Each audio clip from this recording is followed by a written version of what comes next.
Congolais de père et de mère, bino surtout Congolais au wapi bolanda kabiso na chaîne de référence na bino Dr News. Esengo ebele toye lisusu liboso omboka wa bino pona ko solo la sur les actualités politiques ya République démocratique du Congo. Donc nazwa mina esengo à chaque fois na yaka liboso ya Congolais ba papa Congolais ba maman pona ko beta masolo ya mboka ekolo Congo nazalaka na esengo parce que je me sens à l'aise dans mon assiette. Voilà pourquoi tous les esengo ya ko partager ensemble na pino ba Congomani ba Congolais yo bo décida ko s'intégrer na Dr News, ko s'abonner na Dr News pour toujours être informé au temps réel na mayenyoso mazali koleka na mboka ekolo Congo. Donc je rends mes hommages na ba Congomani nyonso o bazuli baku ya kolanda ngai na tongo na lelo. Que le Dieu que nous servons vous bénisse infiniment et que cette journée soit favorablement bénie à votre faveur. Donc voilà un peu bande ko ba Congolais tolobaka mille fois Congolais solo ko ikolekisa mukolote sans koluka koyeba mboka na yo elala kinenge nini la mukinenge nini. Congolais solo oza censé ya koluka koyeba mai o mazali koleka à l'est de la République démocratique du Congo où la situation sécuritaire congolais à solo oza censé pe ya koluka koyeba état de santé ya mboka to koluka koyeba pe état de santé ya mokonzi ya mboka ekolo Congo Félix Antoine Tshisekedi Tshilombo. D'ailleurs na probete la bino lisolo makambo elekaki lobby tant mokonzi ya mboka abandai kozonga. Qu'est-ce qui s'était passé pour batebele bazolo ba o ezalaki attentat o ezalaki coup d'état bokoyeba makambo elekaki lobby na bozongi ya mokonzi ya mboka na chaîne na bino Dr News, chaîne par laquelle vous êtes toujours informé au temps réel na maimazali koleka na mboka ekolo Congo. Bandeko Makenga ne plus remplacé par Baudouin Ngarouye. Nyarigabu introuvable Fati akuluwe bango nyonso bananyo Fati akuluwe Nyarigabu introuvable azawapi Makenga ne plus les informations bozui wapi. Voilà un peu ce que nous allons décrypter ensemble nabino ndenge toyebisaka bakongomani ya yambo soki okoti na direct na biso. En tout cas ndeko ici ozalaka kaere na ba information na repesa yo sunga biso kaka na ba j'aime na parce que tu vas aimer ce que nous allons vous apprendre ou auto yeux tombe na bino. Donc auto ko beta na bino masolo ozala toujours na esengo to sengi yo kaka obosana te ba on a nous ba s'abonner te veuillez vous abonner massivement parce que o eza chaîne na bino, chaîne par laquelle vous êtes toujours informé na bino peut vous s'abonner peut-être bosanaki pour cliquer et si ka ba j'aime o telinga yi ba j'aime et ko zala malamu ebele to sola na bino na bandili solo ya mai o elekaki lobby na boye ya mokonzi ya mboka na boye ya mokonzi ya mboka. Qu'est-ce qui s'était passé? Donc voilà un peu Otoko Banda et puis toko kota siko na kati parce que awa masolo est grave na lobby na bino masolo est grave nini eleka ki lobby na bo zongi ya mokonzi ya mboka. Boyebi ke soki président Zoya garde républicaine azalaka na bitide ya côté le misabato ezalaka bongo non boyoka makambo eleka ki sikoyo lobby kelele. Un minibus modèle Volvo couleur jaune dont le numéro d'immatriculation est 1534 B qui 01 a failli interrompre le cortège du président de la République démocratique du Congo à son retour de la France au niveau du croisement des avenues Triomphale et Willery, non loin du palais du peuple. Pendant que tout le monde était stoppé par les gardes républicains, ces chauffeurs du minibus n'a pas obtempéré l'ordre donné par la garde républicaine et il a foncé à vive allure vers le véhicule qui transportait le président de la République. Il a été vite maîtrisé par l'escorte présidentielle avec professionnalisme. Le minibus est stoppé pour mesure d'enquête. Le chauffeur de ce minibus a été arrêté sur les champs et coincé. Les enquêtes se poursuivent pour savoir ce qui a poussé ces chauffeurs à agir ainsi. Boyoka makambota binomo. Boyoka bandeko bakongomani. Tangu tolobaka ba chauffeur a DSA7. Ata binomoko. Kaka mazoko ka mukonza mboka te, maintenant c'est le tour des chauffeurs. Hein? Cortège ya mukonza mboka ezoleka. Oyo kindokite. Garde républicaine a télémisi bato. Chauffeur wana uti azoya. Aleki naga akomi tout près ya mutuka ya mukonzi ya mboka. Oyo ba mupetende batindaki ye. Chauffeur wana balandela ye bien. Il peut être du Rwanda. Parce que bazoluka mukonza mboka boye bazokokate. On peut utiliser même des chauffeurs. Na croisement Willery triomphal nde makambo salami lobby na retour ya mukonzi mboka na bozongi na ye na France. Parce que le chef de l'État a kataki ma mission zo ya bangu po aya kokuta na Davin Anderson le numéro 1 ya Africom to ko betali solo boyeba aye koluka nini azalaki tête à tête na mukonzi mboka a huis clos mutakota kité kaka président Tshisekedi yemoko parce que na stade auto komi bandeko tout le monde est devenu suspect mais tozongi ne pas y a chauffeur wana bandeko nanga iba congolais ça c'est de la sorcellerie oyoyo c'est de la sorcellerie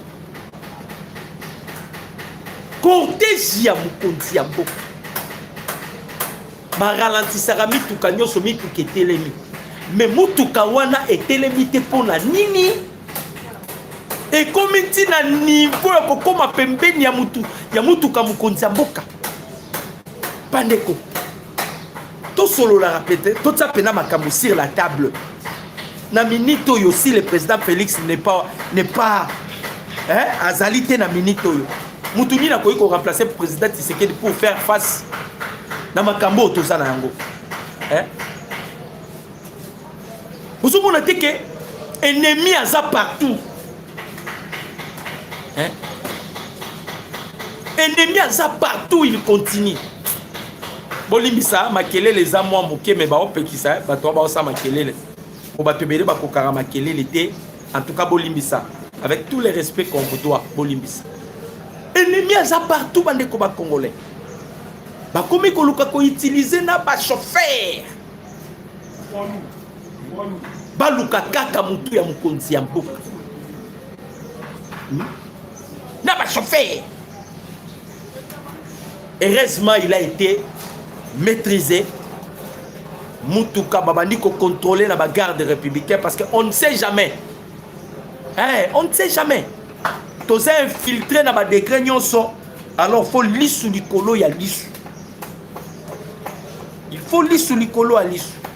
Bande koto bandi sikoyo mama ya likambu na biso. Bandi maman a dit Kambouna Bisso.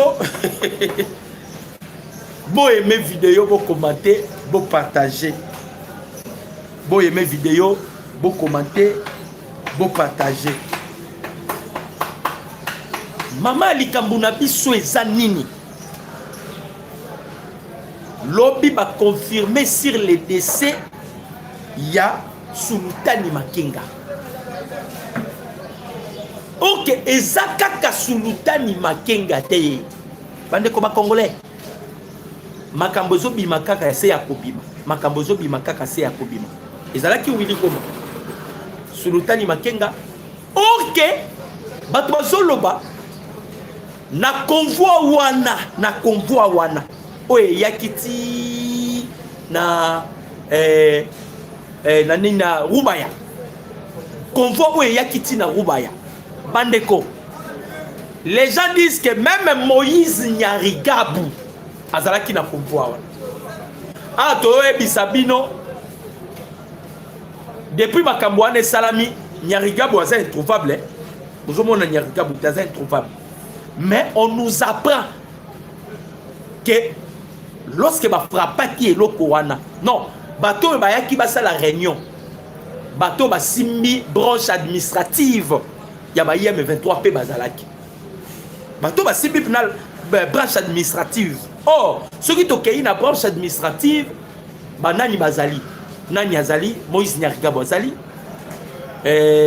Willy Mandi, gouverneur Azali, Bazamo Ebele, Bato Basimbi branche administrative, Yaba IM23. Bango nyonso bazalaki na score wana. Mais balingi koloba yango te. Surtout pour na Willy Ngoma baoloba yango te, pardon, Sulutani Makenga bazoloba yango te pour na nini.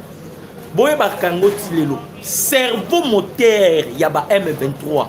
Cerveau moteur yaba rébellion nyonso za na est de la République. Eza ni Nanga, ni Bertrand Bisimwa, ni Laurence Kanyuki. Cerveau moteur ya maïnyo so masala na est de la République a un nom et il s'appelle Sulutani Makenga. En neutralisant Sulutani Makenga, eza lokola bosilisi guerre. Maintenant, bazoboya kosala kokoti sa psychose na mitu ya basoda na bango. Or, tozwi information que Makenga si akufaki. Voilà pourquoi il a été remplacé par Baudouin. Baudouin bomoni bati wana. Baudouin Gourier, c'est Gourier. Jana la Xabino Baudouango. Baudouin a remplacé Yé. Donc Moutouana Zate. Pendant Koutou Makenga Bobo Sana. Il s'appelle Baudouin qui?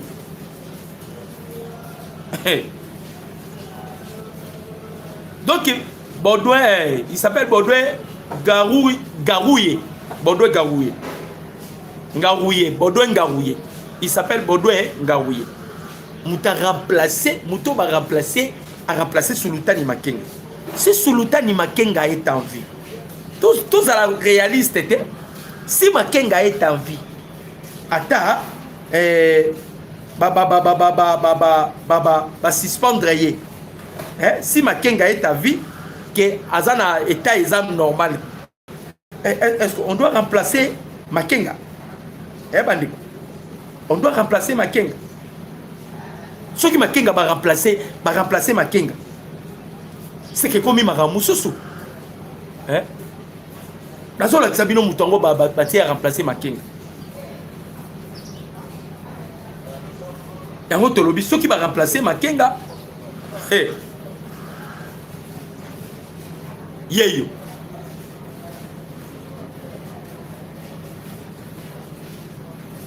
Ngarouye. Baudouin Ngarouye. Yewana. Baudouin Ngarouye. Yewana. Omoni Makenga bate moi signe. Baudouin Ngarouye. Yewana. Tu vois? Baudouin Yewana. Cela prouve que Makenga ne plus. Pourtant, Makenga, on est déjà informé de ce qui vient de se passer par Yanani Moïse Nyarigabo. Bandeko bakufi ebele, bakufi ebele, bakufi ebele. Bakufi na niveau où vous ne pouvez pas imaginer.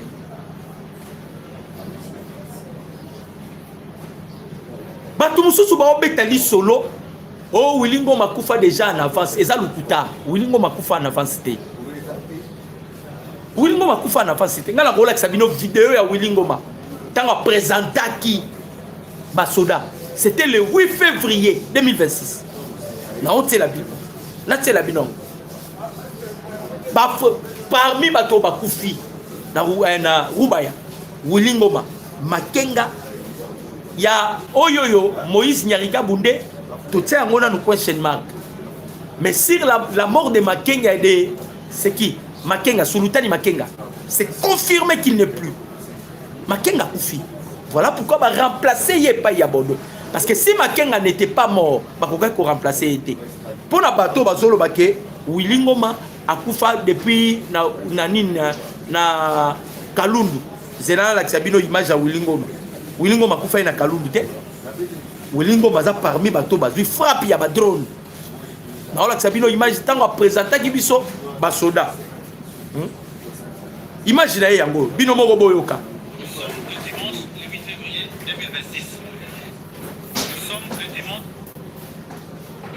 le dimanche, le 8 février 2026. Nous sommes au centre d'instruction.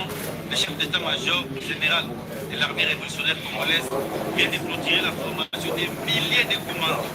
Donc ils vont travailler maintenant pour l'armée révolutionnaire congolaise de la FCM 23 pour notre pays, le Congo. Donc ce sont des militaires qui vont travailler pour sauver les peuples et notre pays, le Congo. Boyo Canada Tindega Zoloba. Botelanga ba j'aime bandeko ba j'aime ezana se. Nous sommes le dimanche le 8 février 2026. Dimanche le 8 février 2026. Le chef d'état-major général de l'armée révolutionnaire. Ah, avant que tout liaï. Des milliers de commandos. Donc ils vont travailler maintenant pour l'armée révolutionnaire congolaise de la FCM 23 pour les pays, les Congo. Donc eloko bazolo baana eza bongo te ba lié pena na nini na Rubaya. Ba lié na Rubaya. Makenga akeko kufa eza na Uganda te, Makenga akeko kufa na Nairobi. Makenga kufi na Nairobi. Les informations outi na Nairobi, mais eza top secret Kagame a bombi yango pour ne pas kokoti sa frustration. Na bayo azo préparer pour à lancer maintenant ba offensive. Pour azo préparer bitumba à lancer ba offensive. Maintenant quand il y a Moïse Nyarigabou. Nyarigabou balobi ye pas zalaki. Boyebike basali déjà banquette babi banzoto musu c'est ça déjà décomposé par frappe ya ba drone. Même les images bozomono bakati Wilingo Mandambu na makila awa. Non, ça ce n'est pas ba image ya Wilingo Ma. Et ça ba image ya Wilingo Ma te. Wilingo Ma mutamoni corps na ya zate. Mutamoni corps ya Wilingo Ma zate. Ba confirmer kaka ke Wilingo Ma kufi pourquoi parce que bazalaki na kati. Bato ba katani ya kopanzana penza ya kopanzana. Mutu moko ta moni onzoto ya Wilingo Ma oboni lukuta.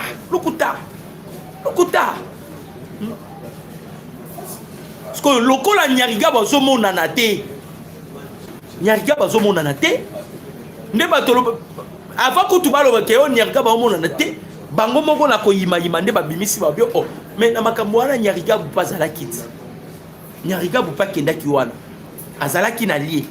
Donc cela prouve que même Nyariga aussi a subir même sort. Et bon monaki, c'est maintenant Bertrand Bisimon qui a communiqué. Or, en somme, tu as communiqué à Laurence Kanyuka. Kanyuka peut aussi, azalaki touché.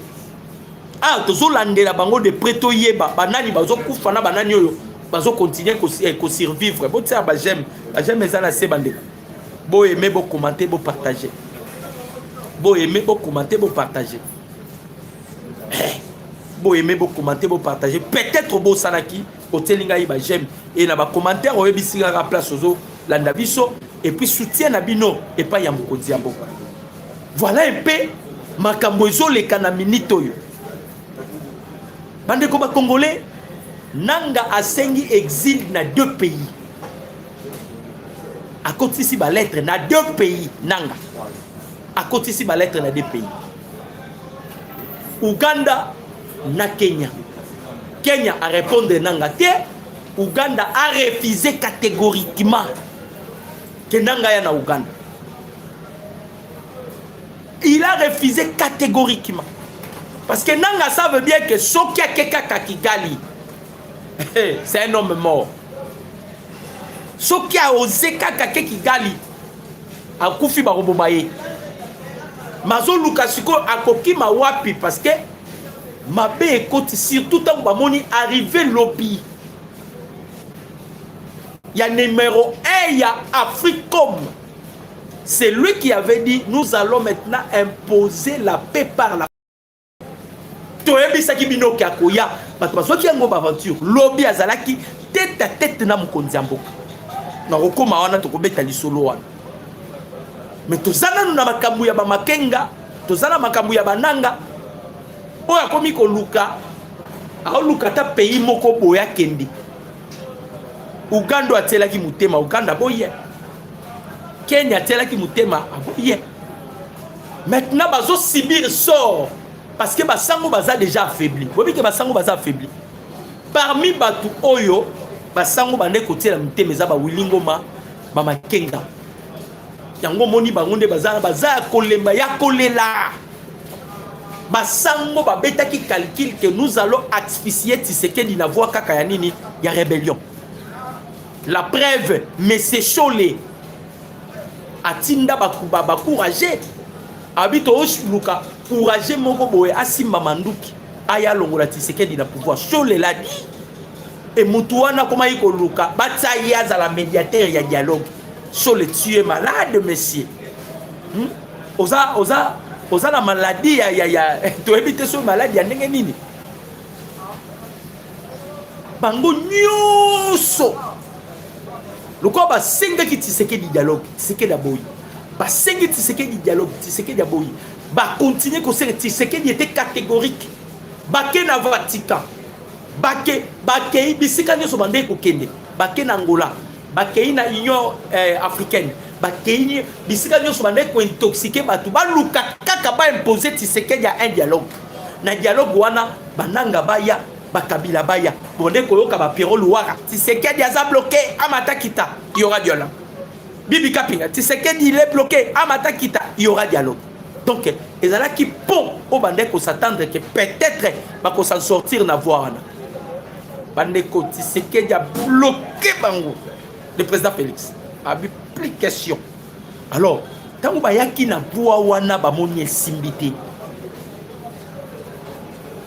Mutali Boso o akendaka na Rwanda, kolongwana na Rwanda Goma na Bukavu koyi. Bobiso ezaka nani? C'est Ambongo. Kaka maebi saki je veux me battre dans son isayo comme président à Saint-Podium. Bandeko. Tant que tu es bisarabino pour na Kagame, les gens blaguent.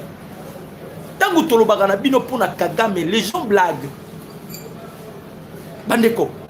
Kagame a dit n'importe qui te. Bokoye ba yango tant on peut sabino makambo ezoleka na États-Unis pour na Kagame. C'est par là vous allez comprendre influence au Kagame azalaki nango. Et par là vous allez maintenant respecter le président de la République, Félix Tshisekedi. Oko respecter, oko comprendre que bitumbo Tshisekedi dans l'obunda, eza bitumba pas battre. Ils habitent pas avec vos petits politiciens. Non. Bitumbo, président Tshisekedi dans Bunda. Et ça, la guerre moko au sali blague au pays.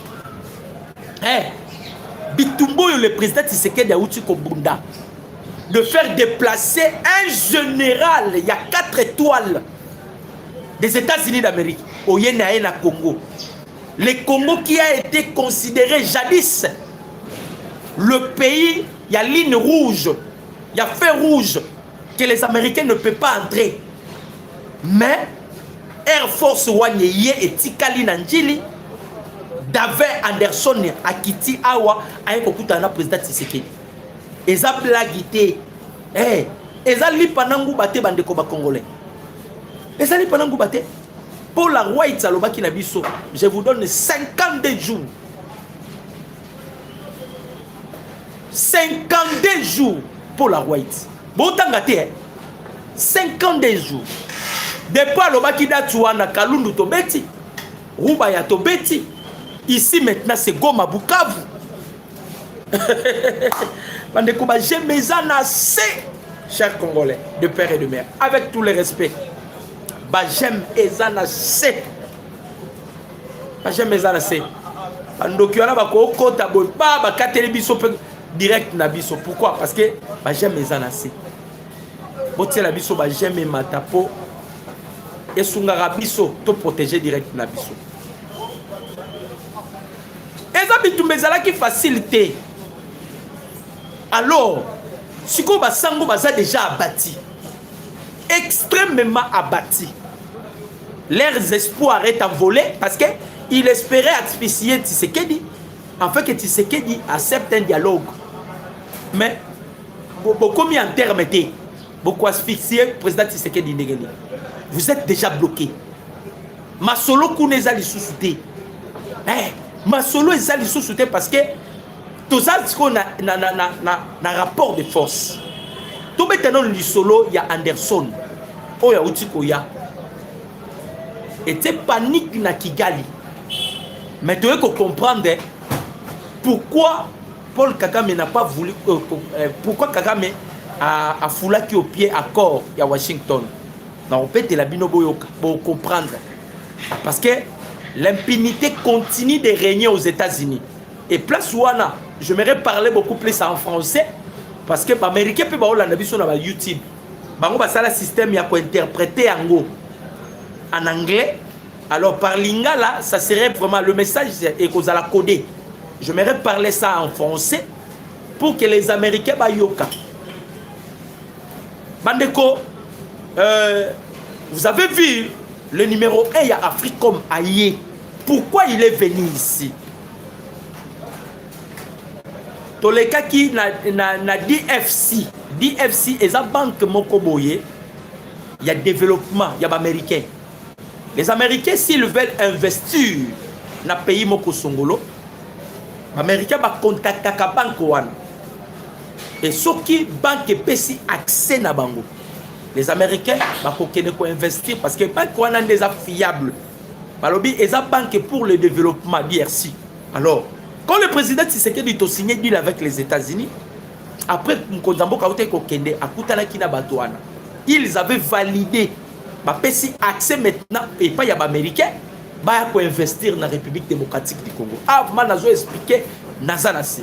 Alors, avant que les Américains viennent investir au Congo, les Américains vont assurer la sécurité.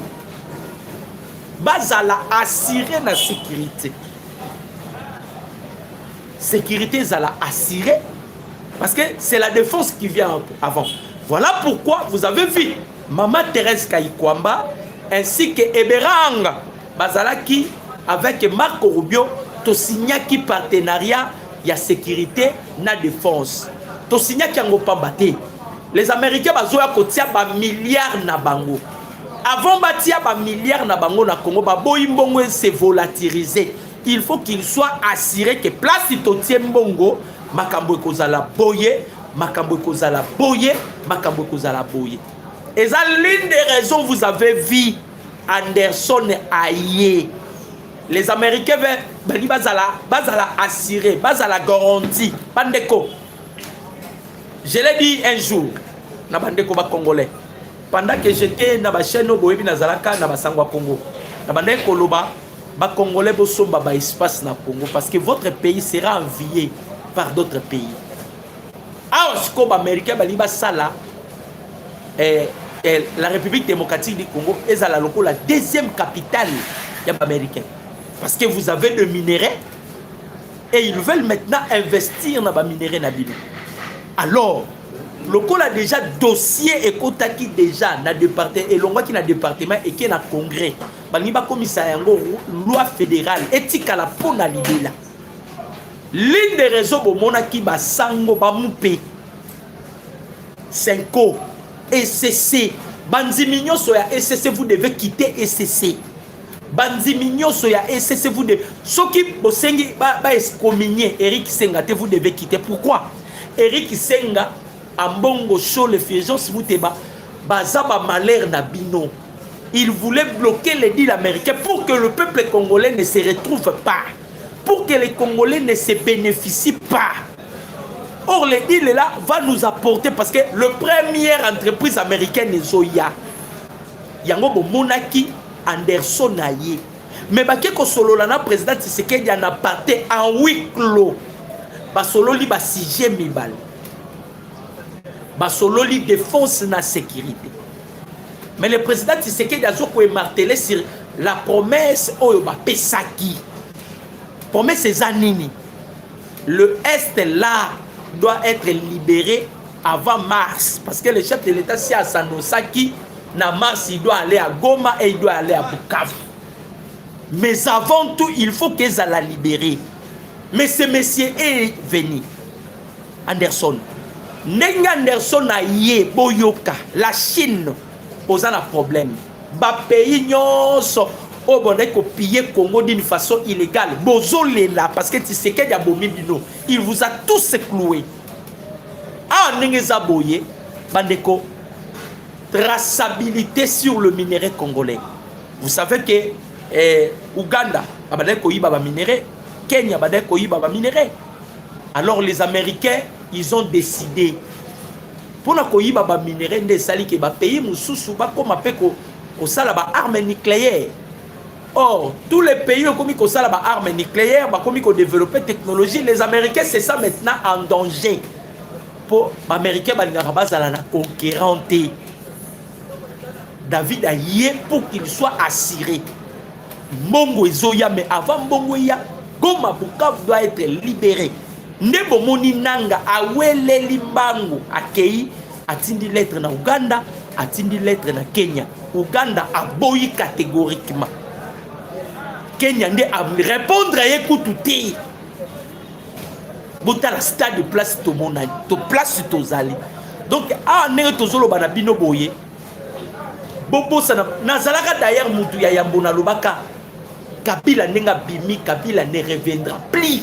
Na lobaki lokoyo. Bobo sana ba Kabila, bobo sana ba tuwana nyoso. Makambu ya Congo est standing mususu. Et comme une dimension mususu. Dimension le plus élevée.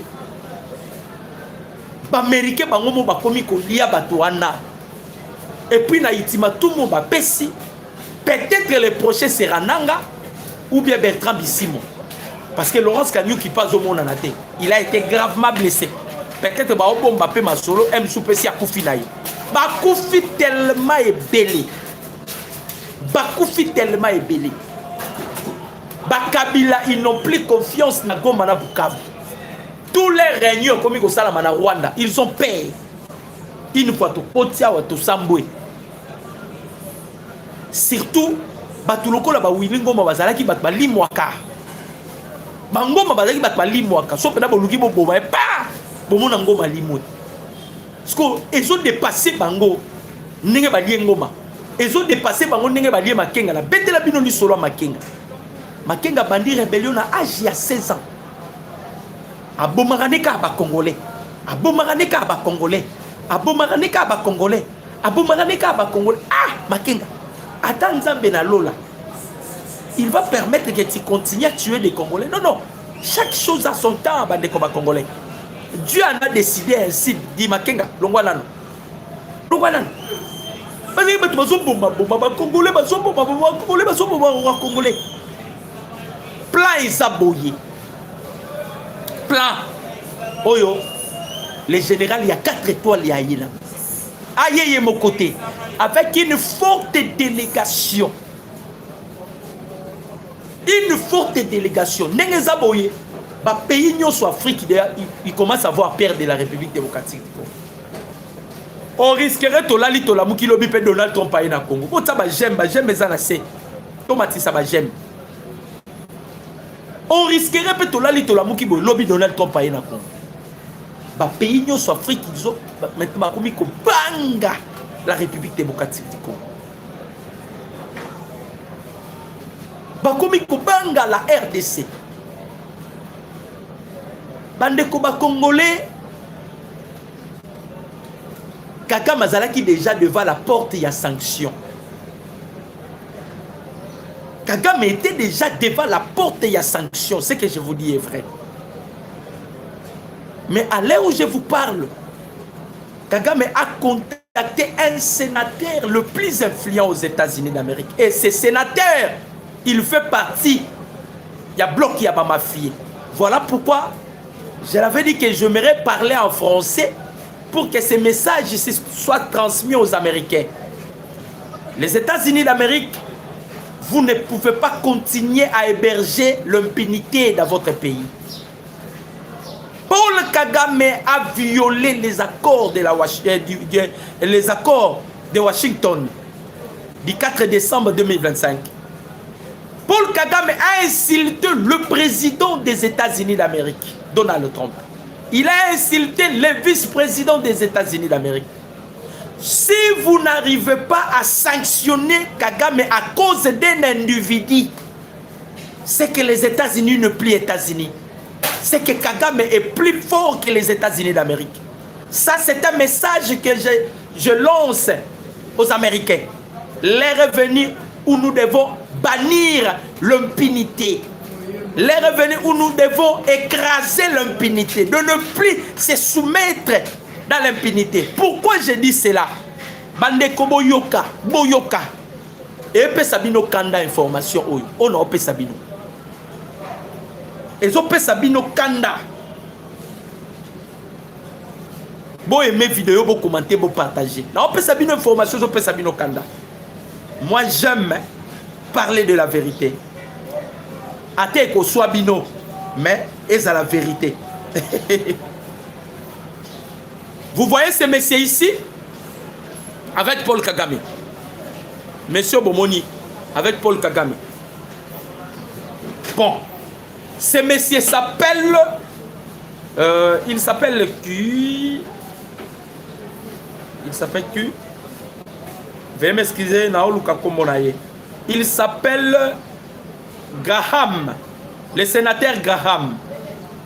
Non, il a un nom. C'est ça, c'est ça. Il s'appelle Lindsey Graham. Graham. Le sénateur Lindsey Graham. Sénateur Oyo Salinini aux États-Unis. On fait l'appel aux Américains. Ce sénateur ici, il fait partie de ceux-là qui acclament Paul Kagame. Donc, il fait partie, il y a bloc, il y a mafié. Donc, il est parmi ceux-là que Kagame a corrompu qu'à jour et nous, ces sénateurs ici. Parce que pendant que le monde tourne le dos contre Kagame, mais ce monsieur ici, ce sénateur ici, il veut sauver Kagame. Angabi sa Kagame. Nanini. Yango to ebisi ba américain. Soki bo sali eloko yote et kozala pasi. Tokozonga na ba information mususu to beta masolo nanu ya sénateur oyo. Bande ko ba Olivier bazolela. Bazolela. Donc on est na oyebisa bino sanction contre Kagame ba suspendre yango. Il faut qu'on vous dise la vérité. Bota ba j'aime belé. Bota ba j'aime belé. Déjà un américain moko boye abimisi eloko. Alobi boye. C'est ainsi que les choses fonctionnent depuis plus de 30 ans. Donc on fait directement l'appel même à l'administration Donald Trump. C'est ainsi que c'est fonctionné les États-Unis depuis 30 ans. Si Kagame tue, vous êtes prêts de sanctionner Kagame. Il y a toujours des sénateurs qui interviennent de mafier. Et ce monsieur ici, c'est un maudit. C'est une malédiction. Ce monsieur, il est une malédiction pour les États-Unis d'Amérique. Les États-Unis d'Amérique. Ce sénateur ici.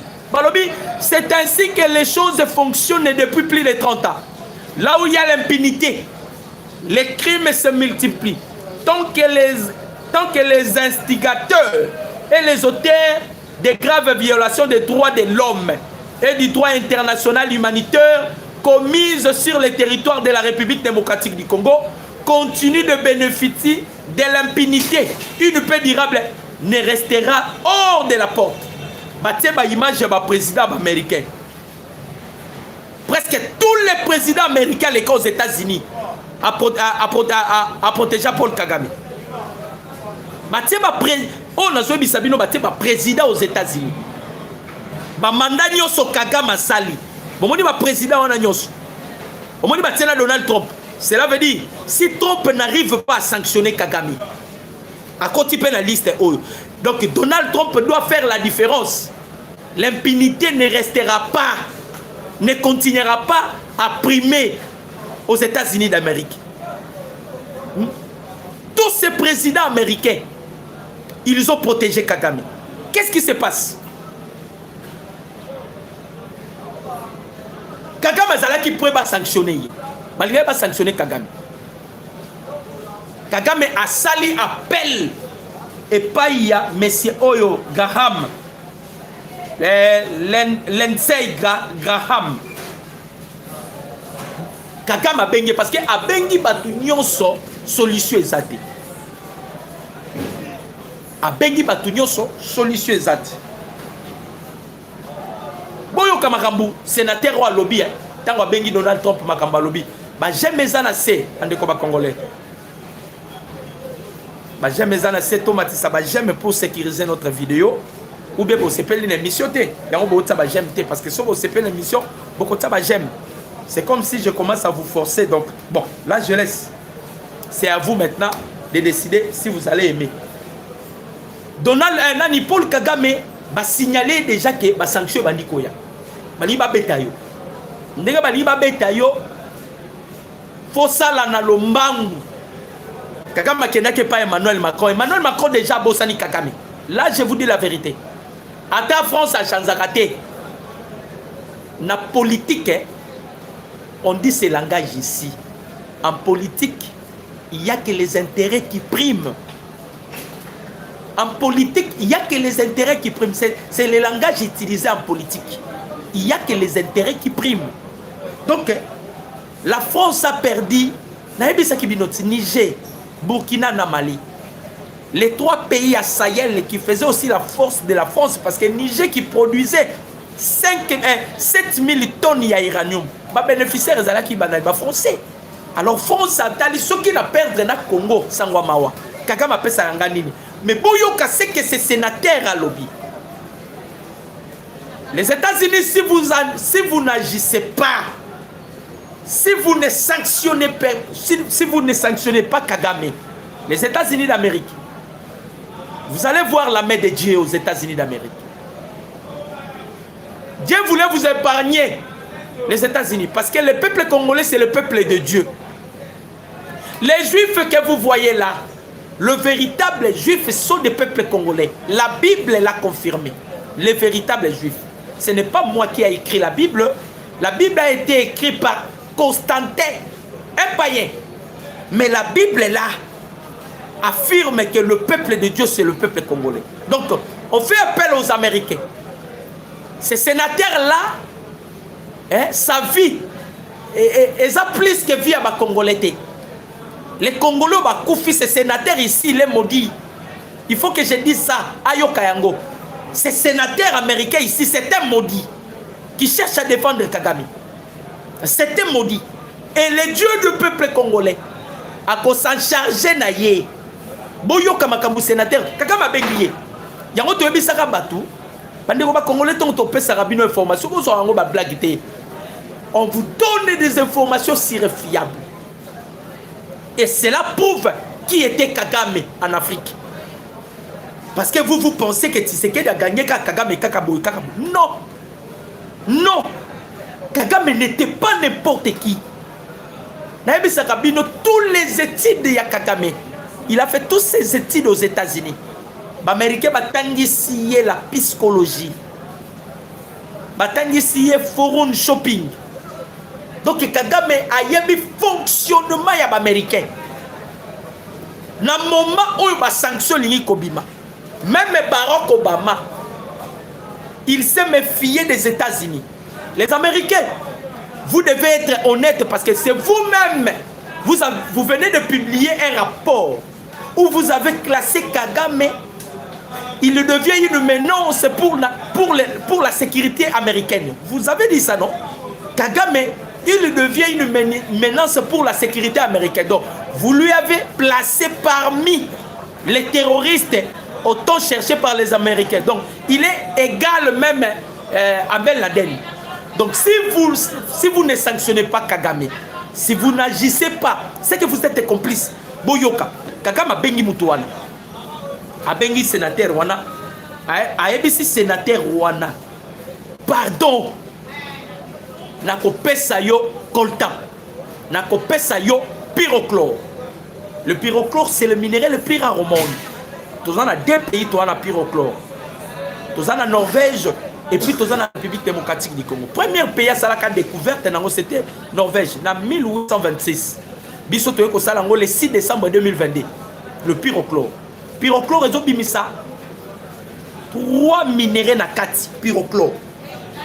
Le premier minéral, c'est le niobium. Niobium, ne bazo sale lango ba dire. Durabilité ya sié ou salami na niobium. Et ça a 37,4 milliards d'années. Et ça oumé. Niobium bazo sale lango lisusu ba électronique. Kaka na pyrochlore, ezo bimisa uranium. Kaka na pyrochlore, ezo bimisa podium. Asa même famille na rhodium parce que le premier minéral ou est le plus cher na marché est rhodium. sa famille à platine. Donc bon ça la blague était na pyrochlore. Kagame alobi na kopesa yo pyrochlore, na kopesa yo tungstène, tantal, na éthane, parce que c'est lui qui contrôlait Roubaya. Kagame qui contrôlait Roubaya. Et tango bengi sénateur wana. Sénateur wana directement il a contacté la Maison Blanche. Boyo kamakamu sénateur wana lobi. Na lobi boye et pesabino kanda et je demanderai à tous les hommes de Dieu de ce pays. Nous devons montrer à ces sénateurs là que Dieu habite au Congo. Je demande à tous les hommes de Dieu de ce pays. Bofuka mabolongo na bino. Namba visiter sénateur wana. Si ça serait possible, allons-le même dans Mokil. Ce n'est pas un péché. Hein? Que dit la Bible? C'est pour l'amour de mon pays. Il faut implorer la compassion de Dieu. Parce que les sanctions contre Kagame est suspendues.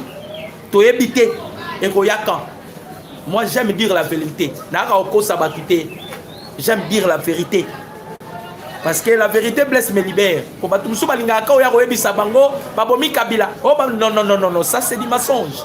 Je vous dis la vérité, boyoka information oyo. Et pesinga kanda. Et je pensais directement na bande konabiso ba okufa. Donc, les sénateurs américains, vous blaguez avec le peuple congolais. Vous les sénateurs américains, vous blaguez avec le peuple congolais. Parce que vous continuez à défendre Paul Kagame. Pour vos intérêts personnels.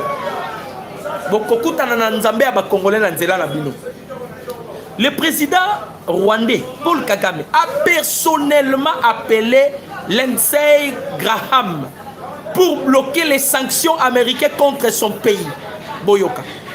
Après avoir signé un accord de paix négocié par les États-Unis d'Amérique à la Maison Blanche, les rebelles M23 soutenus par le Rwanda ont lancé une offensive majeure dans l'est du Congo quelques jours plus tard. Donc après la signature de l'accord, ils ont violé parce que Kagame savent que Nazaraba sénateur na poche nanga na balola bango ndenge na lingi na kosaka bango ndenge na lingi. Ce n'est pas un problème Kagame, Dieu est là.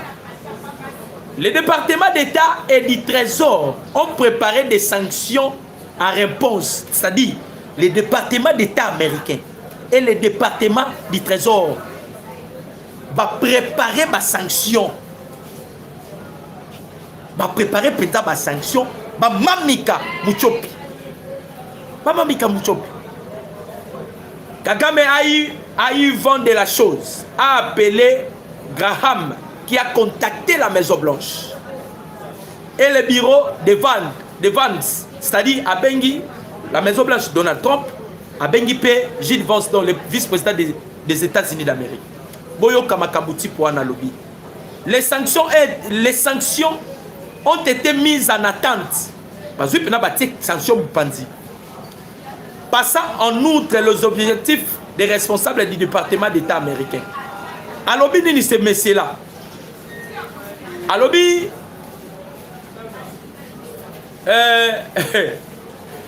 l'Est du Congo est riche en coltan, tantal et cuivre. Trump a négocié l'accord de paix.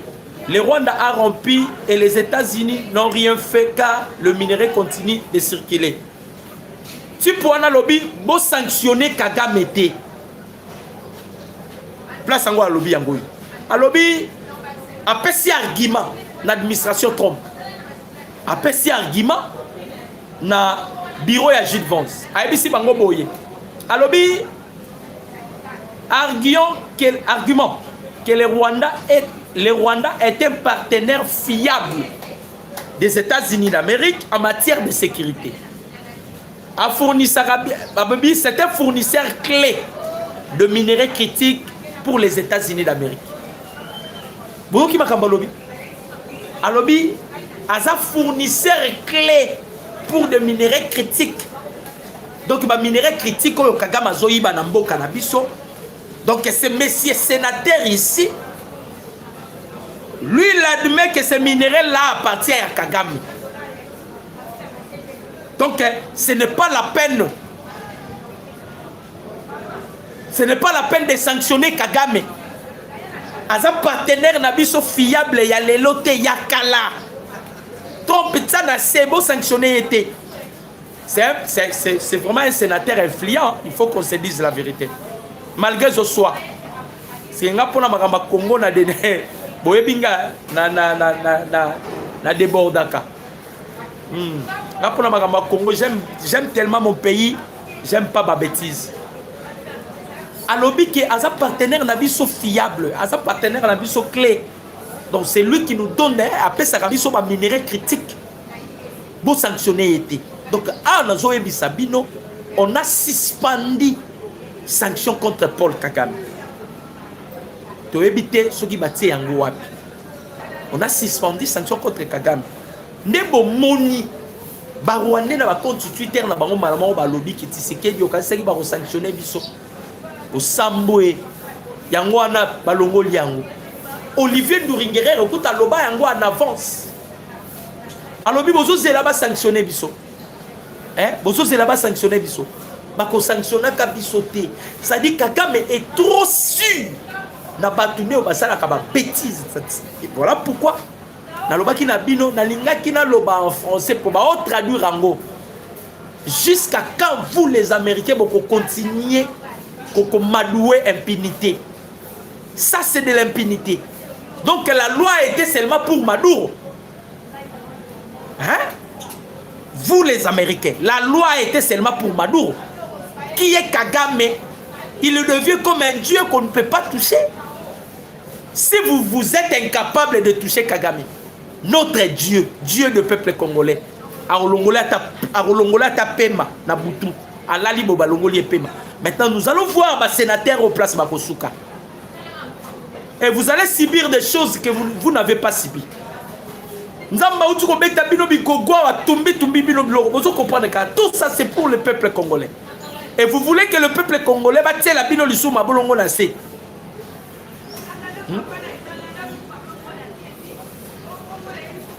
Donc par là bande ko ba congolais na dit Sakabino, même le président Tshisekedi lui-même l'avait dit. Alors les gens pensent que Bitumbo to bundeza facile. Et ça Bitumbeza facilité. Voilà des choses comme ça. Moutupena trésor américain, l'administration et pendant le département américain, bavandi pena babi bon, to mami kasko muto biloko. Kagama yoki kaka sali appel. Loro la kuna bo kokate bon. Biso sanction musu ces actes drone. Drone. Mettez il y a sanction à biso drone, mais c'est drone. Drone sunga biso tala boyo kanalo bandeko milelo ba olela makasi boyo ka Olivier makambo leli Olivier Leli Nduringerero non bo leli te non bo leli te papa non bo leli te ba américain ba bisaki bino la RDC a le droit maintenant de se défendre boye ba kiangote boyo ka makambo Olivier azolela Olivier Lobinini, Nduringerere. Si pango azara le roi, moi le roi sur le loro nini wana. Olivier Leli. Alobi boye. Alobi boyoka contradiction. Depuis des décennies, notre région souffre de l'extrémisme ethnique et de l'idéologie génocidaire. Aujourd'hui, ces forces dangereuses sont à nouveau visibles dans l'est de la République démocratique du Congo, où la violence ethnique continue de menacer les communautés vulnérables. Il s'agit de quelles communautés? Dans le nord et dans le sud, les communautés Tutsi congolaises, il n'y a pas de Tutsi congolaises. Olivier, Tutsi congolaises à Zalakate. On n'a plus besoin des Rwandais au Congo. Est-ce que... Et ça nini? Et comment ça Rwandais? C'est comme si tu les as insultés. Rwandais, nationalité na binote. C'est comme la nationalité. La communauté toute congolaise, en particulier les Banyamulenge, sont systématiquement prises pour cible. Olivier, yango mutune ezalaka ndeti nini. Il n'y a pas de touti congolaise. Et puis faut les rectifier. Yango moni bake kuna bake ko bimisa ba nyatende. Na Congo Brazzaville. Bake kuna bake ko bimisa ba Nyarugan. Bake tina Angola ba bimisa ba Nyangola. Partout. Donc Kagame ça le système moko boy tellement ils avaient ces plans ici sur l'empire Imatuti. C'était ça l'objectif, il y a royaume, il y a empire Imatuti. Neretobi Saraba Congolais. Le Rwanda n'a pas de pardon, Paul Kagame, Aza Rwandais, pardon. Kagame Aza Tutsi oya uti na Uganda. Rwanda ezalaka mabele ya bautu. Les Tutsi bazalaka na mabele te. Les Tutsi, tous les Tutsi wana, Banyarigabu, ils n'ont pas de terre. Même Kabila, ils n'ont pas de terre. Bazanga mabele. Alors, le kola bazanga mabele, tant que Kagame a sali coup d'état à Biarimana, a eu opportunité comme président de la République, bavanda ki baliba sala sko empire Imatuti. Mais l'empire Imatuti ba visa qui place ba kosala yango na Kivu. Na Kivu. Alors, pour ba réussir et l'on a bango empire Imatuti, l'Afrique a la forme d'un revolver dont la gâchette se trouve au Congo. Si on arrive à paralyser les Congo, tu redominer ma mort Afrique centrale. Tu peux pas rater. Mboka na biso ezak socle. Tangu ba yesiko yo na Congo. Babandi sko kokota abandi kotinda ba. Parce qu'ils ont déjà bénéficié de ce na Congo. Batindi Batu, ça soit pesi bango 22 000 hectares na Congo Brazzaville. Angola pesi bango espace. Uganda pesi bango espace. Objectif est là qui encercler la RDC. Ceux qui vont encercler RDC va imposer président na bango Oyo Museveni na Kagame bando contrôler. Kagame a préparé pe moi na nayati kala éternellement. Bazui Kivu, basali empire Imatuti, basali empire Imatuti. Kopouana, ba Belge si bandima kiango. Ba Français si bandima kiango. Ba Américain si bandima kiango. Naïbi sarabino lokoyo. Même trop pouana si ba obundise pour na makamba Congo. Combien de photocopies ça ba Congolais ba ozongo blague. Bitumba ya biso na Kagame zaki li panangu bate. Trop payer na pouvoir avec un dossier sur la table. Trump a lobby, je ne peux pas continuer à servir les sangs. Vous voyez que ça qui là, sénateur. Tous les sénateurs étaient derrière Kagame. Qu'est-ce qui a fait que ma sénateur Babalou Kélié, Ezanzambe, la main de Dieu et les doigts de Dieu, la main de Dieu et les doigts de Dieu. C'était pas facile. Nzambenda a décidé que je dois maintenant effacer. Na consoler le peuple congolais qui entend dire eux. Bayo qui passe mingi na consoler bango. Mutaye ko bloquer sikoyo cop na bango. Ezanani président Tshisekedi a bloqué cop na bango. A jamais. Makamwa pira Imatuti na Congo ko zalate. Yango Kagame bisika ñu sondé ko kene même Dorkan abi Tshisekedi n'est pas coopératif. Moi j'ai signé des accords avec son prédécesseur Joseph Kabila. Kabila nous payait 66 millions de dollars par mois. Donc Kabila pouvoir avant 18 ans, n'a soutenir Kabila. Vous êtes des Congolais, il y a Mayelo bientôt. Même des professeurs de l'université, vous soutenez Kabila. Mais vous autres savez en cause. Kabila au pouvoir, 18 ans de pouvoir. C'est lui qui payait l'armée rwandaise. C'est quelqu'un qu'on doit soutenir. Il y a encore de certains Congolais qui disent que Kabila n'a jamais bradé le minerai congolais. Il a refusé la preuve, il a changé même le code minier. Kabila si a changé le code minier parce que les Américains ont refusé leur troisième mandat. Il est allé proposer les Américains troisième mandat et les Américains ont catégoriquement refusé. C'est ce qui a poussé à Kabila de réviser le code minier sous forme de créer à tiens pour des bananes pour na oya koya ko succéder à couta na problème ba bomaye ye Kabila sont au pouvoir. C'était ça le plan de Joseph Kabila. Président Tshisekedi a lobby plus de questions, il y a empire Imatuti. C'était pas facile. Qu'est-ce qu'on devait faire? On devait maintenant bloquer parce que c'est quelque chose qui a été déjà certifié, cartographié Donc il devait seulement passer en action. Donc le Congo devait être balkanisé dans 4 parties. De Congolo Zoyokanga. Dans 4 parties. De la même manière, Basala na Soudan. Voilà pourquoi les Américains, l'administration de Biden, ils avaient envoyé Lissi Tamli, ambassadrice américaine. Lissi Tamli, c'est elle, cette dame, qui a balkanisé le Soudan. Elle avait venu aussi avec cette même mission. Maintenant, qu'est-ce que le président Tshisekedi devait faire? Si on fait seulement les deals avec les Américains, on bloque le quoi. Voilà maintenant le fruit à deal que nous avons fait avec les États-Unis. On ne parlera pas de la balkanisation de la République démocratique du Congo.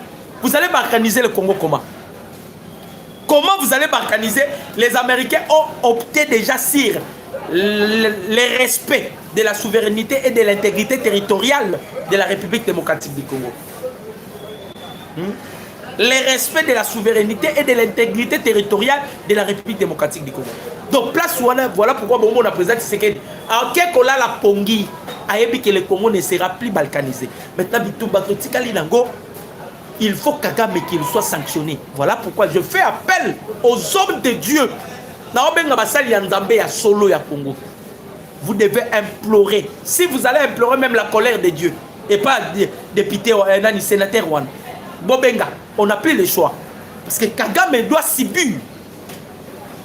Alors, si Anderson a yé, il faut disposer parce que Basali a déjà Batuna Sangani. Parmi les 6 provinces où Joseph Kabila a déjà la carte que Bangay va récupérer. Pour tous ceux qui ont 11 provinces. Kagame a dit Kabila, on a 11 provinces, surtout récupérer et beta Mbunda. Yo Kabila sala en sorte beaucoup dans 26 provinces. Dans 26 provinces wana biso Rwanda tozo 6 provinces. Bo yo kamaram na zo bisabino. Comme ça RDC batikali na 20 provinces. Na 6 provinces wana on na olo banabino. Si vous allez na accord de l'Emera, vous connaissez l'accord de l'Emera non? Et ça a 8 articles. 300 km et ça na makambu ya accord de l'Emera. Et zali cohérent avec la présente constitution que nous avons dans notre pays. L'article 217, où ils ont énuméré s'il y a des conflits pour que la RDC doit promouvoir l'unité nationale. Si nous avons des conflits avec des pays voisins, pour promouvoir l'unité nationale, la RDC pourrait céder sa souveraineté. Pour Yokamakambo. Donc Kagame batanga biso yango moni baolinga otika na conflit na biso te ba bi ke soki to kei pena na mikanda nous serons obligés ya kopesa bango souveraineté na biso. Donc la souveraineté wana 6 provinces za na 4 à savoir Nord Kivu, Sud Kivu, Ituri, Maniema, Tanganyika et Chopo. C'est ça les 6 provinces au babetaki calcul. Donc tout a été documenté. Et toi, tu me dirais que Kabila Zamoutouman, mais Kabila, c'est une malédiction pour ces pays. Kabila, c'est une malédiction pour ces pays. Et ce monsieur-là, Dieu ne le pardonnera pas. Hein? Ce monsieur-là, là où il est, Dieu ne le pardonnera pas. Kabila, il faut que Botola Yenyoso, na ces pays, on a identifié, on a répertorié Babylon Yenyoso Kabila. On doit procéder maintenant à la vente aux enchères. Lui ne reviendra pas au pouvoir. Toujours à la présidente Tshisekedi Kobo Salate. Après le changement de la constitution, Bozon Gisabi sont dans 11 provinces. Bozon Gisabi sont dans 11 provinces. Après le changement de la constitution, nous avec les Rwandais, Boté la Bisoka 1000. Mukondamboka, avant que tu termines ta mission, tiens la Biso Mir. Boté Mir, parce que les États-Unis ont mis na Mexique. Et ça m'a bêté. Ceux qui sont mis na Rwanda et comme problème. Non, non, non. Nous sommes dans notre pays. Tout ça mis na Rwanda. On doit se séparer avec le Rwanda. On doit se séparer avec le Rwanda. Ata lobby moi na biarimanaye. Bango faut lier na bango na fuchata moulayi, Rwandais. Faut lier na bango na fuchata moulayi. Na intoxiqué mutute. Mais j'ai dit la vérité. Il faut qu'on y ait un bango na fourchette Milaï parce que Kagame a dit qu'il venait à ma belle. Même Kagame soit le pouvoir. Il faut la purification au peuple rwandais. Il faut la purification. Il faut tozonga na 11 provinces pour bloquer babiloko na bango wana nyonso.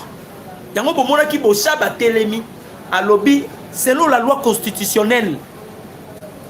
Une constitution 17 ans, il faut changer. Mais si tu as commis à 20 ans, ou à biso commis 20 ans, c'est-à-dire il est devenu déjà périmé. Bah Kagame sko ba ebi bloc wana. Ba linga kate to changer constitution parce que ceux qui to changer constitution, Kagame a na nini ko revendiquer devant le peuple congolais. A na nini ko revendiquer na mboka na biso. Ceux qui lelo Kagame a revendiqué parce que ils ont signé des accords avec Kabila. Or 216 zoloba tous les traités, tous les accords signés. Et ça au-dessus de la constitution pour votre information. Et ça au-dessus de la constitution.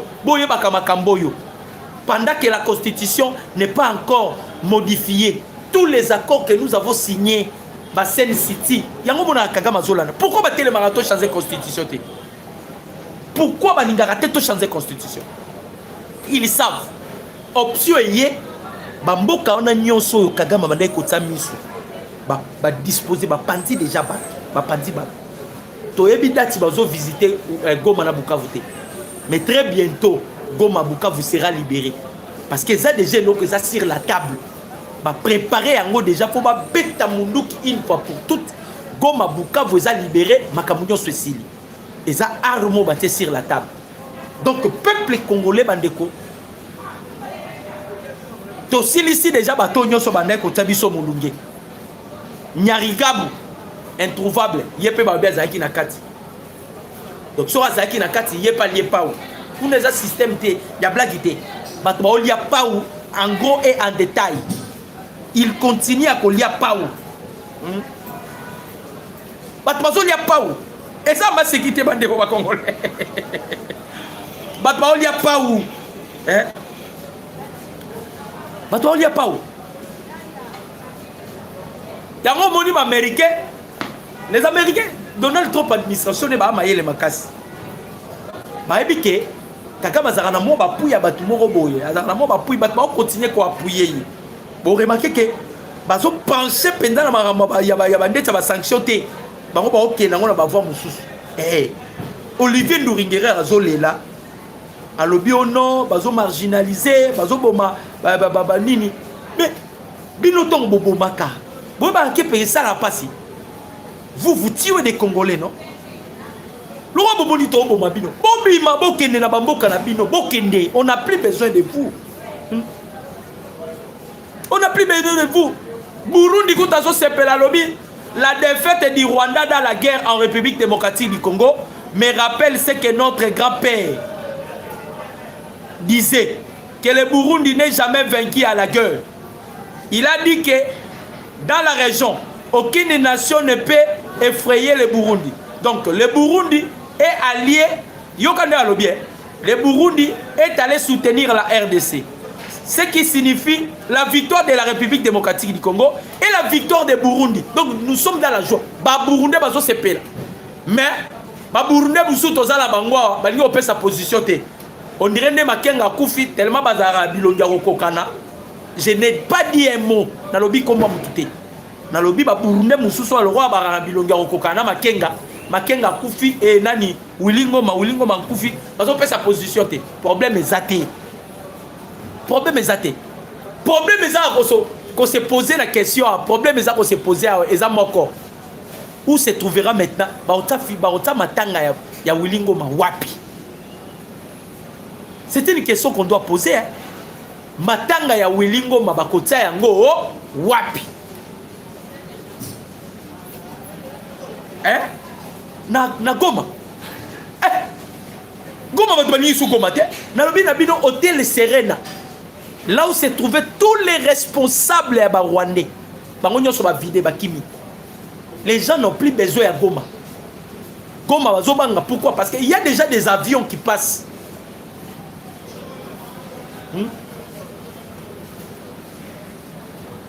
Il y a des avions qui passent na Goma. Et bon, ceux qui drone et qui prennent ce quota qui paient. Chers Congolais, que mon Dieu vous bénisse. C'était avec plaisir. Vous avez disposé vraiment le temps de m'écouter. Que mon Dieu vous bénisse richement. Que mon Dieu vous bénisse infiniment. Que mon Dieu bénisse la République démocratique du Congo.